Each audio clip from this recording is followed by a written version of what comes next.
Krishna hello' মাই dear friend, আপোনালোকে vote দিব গ'লে না মই ভোট দি আহিলোঁ।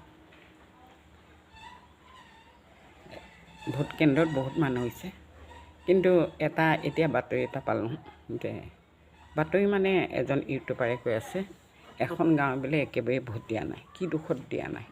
তেওঁলোকে মহিলা এগৰাকী কৈ আছে যে আমাক দলং বনাই দিয়া নাই, আমাৰ বহুত অসুবিধা, আঁচনি আমাক নালাগে, আমাক দলং লাগে কৈছে। গতিকে চৰকাৰখনে সেইখন গাঁৱত বহুত চাগে নদী চদী আছে, দলং নহ'লে পাৰ হোৱা বহুত অসুবিধা, ল'ৰা ছোৱালী স্কুলত অহা যোৱা কৰা, বোলে বেমাৰ মানুহক নিবলৈ অসুবিধা, যান বাহন, এই দলংখন বিশেষ প্ৰয়োজন। গতিকে দি দিলে হৈছে চৰকাৰখনে, কাৰণ আমাৰ ৰাইজে ৰজা, ৰাইজে পাতি দিলেহে ৰজা হয়।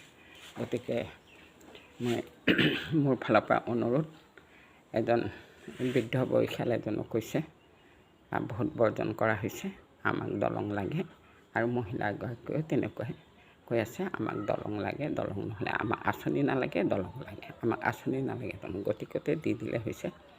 আমিও অনুৰোধ কৰিছোঁ অসমবাসী হৈ মোৰ ফালৰ পৰা যাতে সেই গাঁওখন কোনটো ডিষ্ট্ৰিক্টত পৰে আপোনালোকে চালি জাৰি চাই দলংখন অতি সোনকালে দিয়ে, এই মোৰ অনুৰোধ। ভোট দি আহিলোঁ। Thank you, bye bye. এতিয়া 5টা বাজিছে।